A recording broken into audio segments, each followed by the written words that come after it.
안녕하세요. 트로트가 있는 이야기, 이야기가 있는 트로트. 트로트는 별책 부록에 오신 트별지기님들 환영합니다. 네, 저는 트별책을 지키는 물뽐뿌입니다. 뿜뿜! 즐거운 주말에도 역시 구독과 좋아요, 알람 설정 부탁드리면서 시작하겠습니다. 제가 피 끓던 젊은 시절에는 말로든 글로든 논쟁, 토론, 말싸움 등등에선 결코 지는 일이 없었습니다. 성격도 은근과 끈기, 의지가 있어서 한 번 시작하면 끝을 봐야 했거든요. 또 똥은 무서워서 피하는 게 아니고 더러워서 피한다는 걸 끝까지 알려주고 항복을 받아내는 성격이었는데요. 나이가 들면서 의미 없는 일인 걸 알았죠.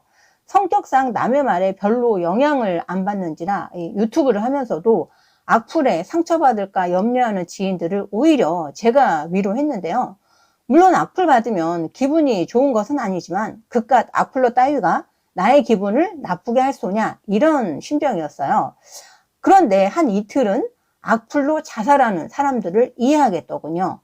부모를 죽인 원수도 아닌데 무슨 그리 철천지 원수를 졌다고 정치인도 아닌 가수 한 사람을 주제로 그렇게 악의에 찬 제목과 영상을 만들 수 있을까 싶고, 그걸 들으며 좋다고 옹호하며 댓글 쓰는 사람들에게 실로 오랜만에 분노라는 감정이 차오르더군요.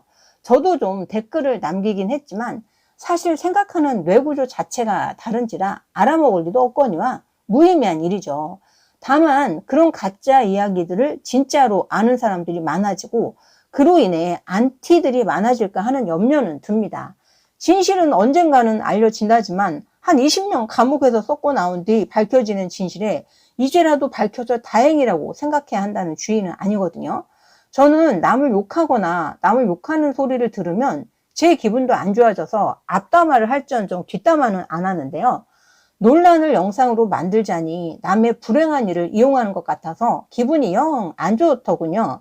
그래서 그러한 내용들은 나 말고도 방송하는 사람들 많으니 하지 말자 싶었습니다.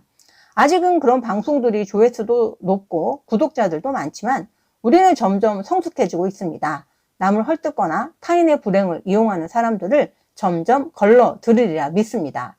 분노를 삭히면서 영상도 만들지 못하면서 이 상담 심리를 공부한 입장에서 어떻게 자라오면 어떠한 환경이 아무 상관도 없는 가수 한 사람을 그렇게 악의적이라는 생각이 들 만큼 미워하게 만들었을까 하는 궁금증이 생겼습니다. 트롯매직 유랑단 3회차에서도 보면 송가인 씨가 무명 시절에 겪었던 일화들을 얘기했었죠.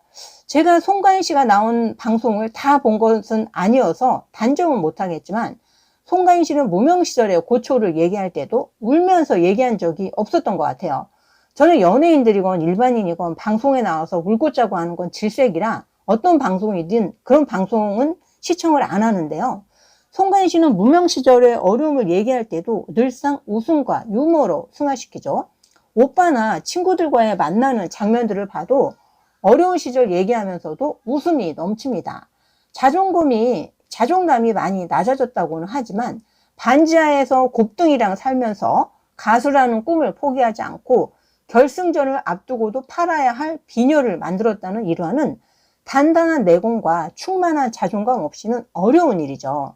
가장 중요한 것은 그 어려운 시절을 겪을 때나 탑스타라는 위치에 이르렀거나 사람이 변하지 않고 한결같다는 것인데요. 이것은 성격이 정서적으로 안정되어 있고 인품이 완성되었다는 것을 의미합니다. 그러니 외부 요인에 크게 영향을 안 받게 되는 것이죠. 제가 어제 오늘 끌어오는 분노를 삭히며 차분히 이런 과정을 생각해 보니 이것이 다 사랑이 넘치는 송가인 씨의 가정 환경에 기인한 부분이 크다는 결론입니다. 모성애야 10달을 품고 있으니 새삼스러울 것도 사실 없어요. 아내의만 송가인 씨 부분을 다 본 것은 아니지만 저는 특히 송가인 씨 아버님이 참 대단하다 싶었습니다. 인물도 잘생기시고 성격도 유쾌하시고 유머도 있으시고 참 좋으시죠. 무엇보다 그 시대의 남편이나 아버지들이 많이 표현하지 않는 자상함과 다정함, 섬세함이 존경스러운데요.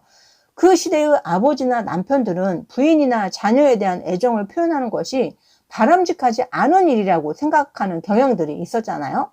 그런데 방송에 비치는 이 모습을 뵈면 무뚝뚝하다고 하시지만 다정하시고 자상하시고 섬세하시고 딸에 대한 애정이 넘치시는데 또 무한 표현을 하시죠. 부모님이 화목하시고 자녀에 대한 사랑이 넘치니까 우애가 안 좋을 수가 없어요. 돈 벌어서 제일 먼저 한 일이 오빠 전세 대출 갚아주고 뜨더니 명품값만 드나들더라는 소문이 날 만큼 올케 언니들을 위해서 선물했다는 일화만 봐도 인성을 논할 필요도 없거니와 얼마나 사랑이 넘치고 화목한 가정인가를 알 수 있죠. 이런 가정에서 자랐으니 남을 미워할 일이 뭐가 있겠습니까? 내가 사랑하고 나를 사랑하는 믿거라 하는 가족이 있으니 힘들어도 힘들지 않을 수 있고 슬퍼도 슬프지 않을 수 있는 것이겠죠. 고가를 쓰고 딱 그만한 구멍으로 세상을 바라보는 시선을 가진 그들은 TV조선을 떠난 배신자 송가인 씨가 폭삭 망하고 한물 가야 하는데 망하기는커녕 오히려 점점 위상이 높아지고 있으니 배가 아파도 너무 아픈가 봅니다. 트롯매직 유랑단의 낮은 시청률에 그렇게 즐거워하는 것을 보면요. 얼마나 즐거운 일이 없으면 남 안 되는 일이 그렇게 즐거울까요? 트롯매직 유랑단 시청률 낮은 이유가 송가인 씨 때문도 아닌데 말입니다. 송가인 씨가 한물 가기를 바라는 사람들 어쩌지요? 앞으로도 오랫동안 한물 갈 일은 없을 예정이니 말입니다. 이상 특별책의 물뽐뿌였습니다.